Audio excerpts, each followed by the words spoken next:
খড়গপুরের পর এবার মেদিনীপুরের রেল স্টেশনকে অমৃত ভারত প্রকল্পে সাজানোর কাজ আরম্ভ হয়েছে। আর এই অমৃত ভারত প্রকল্প স্টেশন তৈরির জন্য রেল ভাইয়ের জায়গায় বসবাসকারী 500 পরিবারকে নোটিশ দেওয়া হয়। নোটিশে উল্লেখ করা হয়েছে 7 দিনের মধ্যে বাড়ি খালি করার নির্দেশ দিয়েছে রেলওয়ের পক্ষ থেকে। মেদিনীপুর স্টেশন সংলগ্ন এলাকায় ভুইয়া পাড়াতে বস্তি উচ্ছেদের নোটিশে কপালে চিন্তার ভাঁজ পড়েছে বাসিন্দাদের। বছরের পর বছর ওই এলাকাতে বসবাস করছে পরিবারগুলো।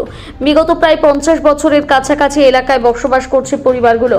হঠাৎ করে তাদের উচ্ছেদে নোটিশ দেওয়ায় চিন্তায় পড়েছে তারা। রেলের পক্ষ থেকে বাড়িতে নোটিশ লাগিয়ে দেওয়া হয়েছে। পরিষ্কার বলা হয়েছে আগামী 7 দিনের মধ্যে অবৈধ নির্মাণ সরিয়ে না নিলে রেলের পক্ষ থেকে তা ভেঙে দেওয়া হবে। বসবাসকারীদের বক্তব্য, হঠাৎ রেল যদি তাদেরকে উচ্ছেদ করে দেয় কোথায় যাবে তারা? এই প্রশ্নের কোনো উত্তর নেই তাদের কাছে। তবে তারা চাইছেন বিকল্প পুনর্বাসন। এলাকায় যান মেদিনীপুর পৌর প্রধান সহ একটি প্রতিনিধি দল। বসবাসকারীদের সঙ্গে কথা বলেন পৌর প্রধান সৌমেন খান। জানান 50 বছরের বেশি সময় ধরে এলাকায় বসবাস করছে হাজারেরও বেশি বাসিন্দা। রেল কোনো ভার্সন ব্যবস্থা না করে হঠাৎ করে নোটিশ দিয়ে গেছে। অথচ এলাকার বাসিন্দারা দীর্ঘদিন ধরে বসবাস করছে, তাদের আধার কার্ড, ভোটার কার্ড সহ পৌর পরিষেবা পায় না। কিভাবে হঠাৎ করে রেল এই উচ্ছেদ করতে পারে? পৌর প্রধানের হুঁশিয়ারি, রেল পুনর্বাসন না দিলে উচ্ছেদ করতে এলে আন্দোলনে নামবে শাসক দল। এখানে রাজনৈতিক ষড়যন্ত্রের গন্ধ পাচ্ছেন।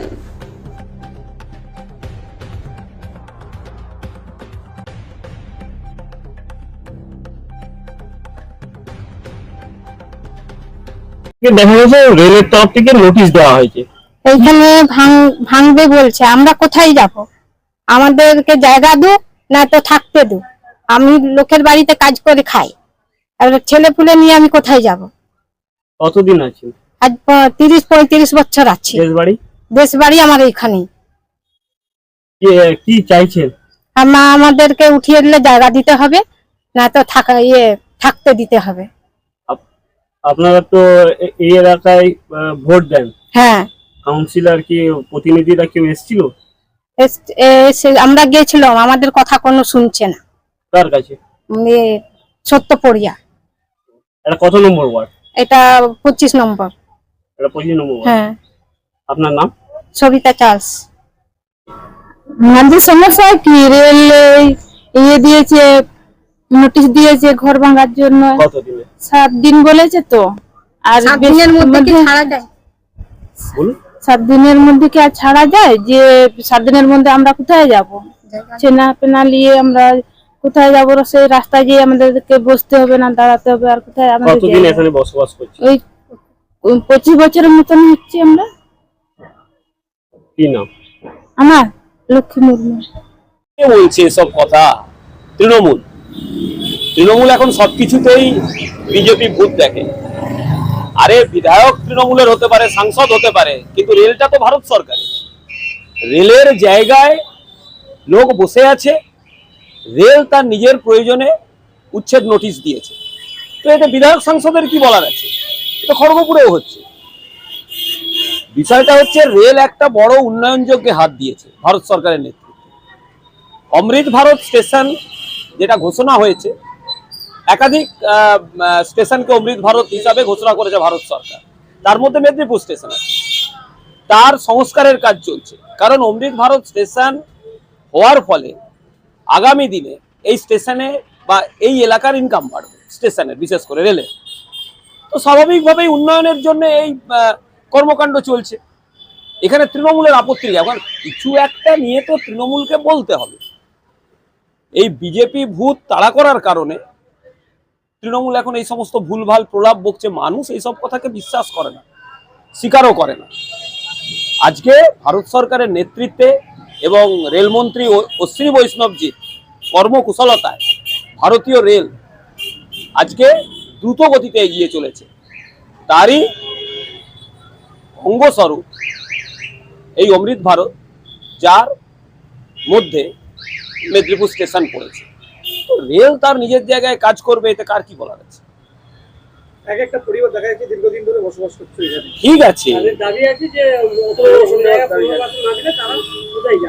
দেখুন বিষয়টা পুনর্বাসনে দেওয়ার যেটা কথা বলছেন, ওরা রেলের সাথে এই বিষয় নিয়ে কথা বলতে পারে। এবার রেল কি করবে সেটা রেলের ব্যাপার। প্রথম একটা কথা জানিয়ে রাখি যে ওইসব এলাকাগুলোয় একসময় তৃণমূলের ওই এলাকার নেতারা পয়সা নিয়ে বসিয়েছে। তো আমি ওদেরকে অনুরোধ করব যে ওই তৃণমূলের নেতাগুলোকে গিয়ে ধরুন, যারা আপনাদেরকে ভুল বুঝিয়ে পয়সা নিয়ে রেলের জায়গায় বসিয়েছে। ঠিক আছে, তবে আপনাদের এই বিষয়টা আপনারা রেলকে জানান, আশা করি রেল এই বিষয়ে সিদ্ধান্ত নেবে, তারাই ঠিক করবে কি করবে। অরূপ দাস, বিজেপি জেলা মুখপাত্র।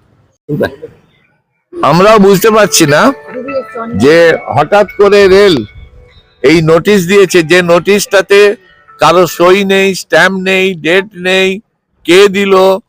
তাই আমরা আজকে মেদিনীপুর পুরসভায় ওনারা গেছিলেন, যাওয়ার পরে আমরা মাননীয় জেলা শাসক, মাননীয় মহকুমা শাসক, আমাদের মাননীয় সংসদ জুন মালিয়া মহাশয়াকে সমস্ত ঘটনাটাই জানালাম, যে এখানে প্রায় 1000 পরিবার বসবাস করে, যারা দীর্ঘ 50 থেকে 60 বছর ধরে এখানে বসবাস করছে, যাদের আধার কার্ড, ভোটার কার্ড, জন্ম সার্টিফিকেট, যাদের সমস্ত সরকারি কাগজপত্র এখানে থাকা সত্ত্বেও তাদেরকে উচ্ছেদ করার যে নোটিশ দিয়েছে, সেটা আমরা মনে করি অবৈধ এবং বেআইনি। রেল যদি মনে করে তাহলে তাদের পুনর্বাসন দিক, যে সমস্ত জায়গায় রেলের কেউ ব্যবহার করে না সেই জায়গায় তাদের বাড়ি করে দেওয়া হোক। হঠাৎ করে আজকে 50 বছর বসবাসের পর এই ধরনের নোটিশ দিয়ে মানুষকে বিভ্রান্ত করা, মানুষের জীবন নিয়ে ছিনিমিনি খেলা, কেন্দ্রীয় সরকার রেল দপ্তর যে উদ্যোগ নিয়েছে, মানুষে তাদের পুনর্বাসন না দিয়ে কোনোভাবেই কোনো কিছু করতে দেওয়া হবে না। আমরা আজকে তাই এখানে এসে দেখে গেলাম নোটিশ নিয়ে, এবং আমরা এখন ওনাদের যে রেলের আধিকারিকরা এখানে আছেন তাদের সাথে কথা বলবো যে কেন নোটিশ দেয়া হলো, কারা দিয়েছে, কি জন্য দেয়া হয়েছে। এতগুলো মানুষ যে যারা বসবাস করছে, তাদের এতদিনের এখানে রাস্তাঘাট, আলো জল, আধার কার্ড, ভোটার কার্ড, জন্ম সার্টিফিকেট, ছেলে মেয়েদের পড়াশোনার জায়গা সবই এখান থেকে হয়েছে। অবিলম্বে এই জিনিস বন্ধ করে পুনর্বাসনের ব্যবস্থা করে রেলে যতটুকু প্রয়োজন সেটুকু নিয়ে বাকিদের সবার সেই ব্যবস্থা করার পর উচ্ছেদের নোটিশ দিতে হবে। মানে খড়গপুরে দেখেছি যে শাসক দলকে মানে রেলের বিরুদ্ধে আন্দোলনে নামতে হয়েছে বারে বারে, শুধু একবার না বারে বারে হয়েছে, এবং এখনো একটা আন্দোলন চলছে।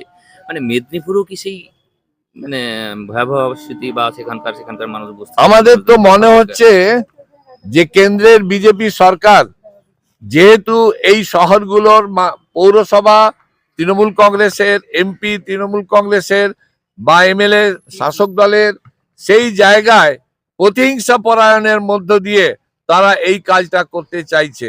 আমরা চাই যে অবিলম্বে কেন্দ্রীয় সরকারের রেল দপ্তর যে নোটিশ জারি করেছে সেটা প্রত্যাহার করা, এবং আমরা মানুষকে সংগঠিত করে আন্দোলনের মাধ্যমে এটা প্রতিহত করব। আমাদের বাংলা গরিব মানুষদেরকে উচ্ছেদ করে দেওয়ার। দাদা এখানে কতগুলো ফ্যামিলি আছে, কত মানুষ? এখন আমরা যতটুকু জেনেছি প্রায় 1000 খানেক পরিবার যারা এখানে বসবাস করে, কেউ 50 বছর ধরে, তারা বিদ্যুৎ পেয়েছে, রেশন কার্ড আছে, আধার কার্ড আছে, ভোটার কার্ড আছে, তাদের ছেলে মেয়েদের জন্ম সার্টিফিকেট আছে। হঠাৎ করে কেন এইটা করা হলো আমরা তাই রেল দপ্তরের কাছে জানতে যাচ্ছি।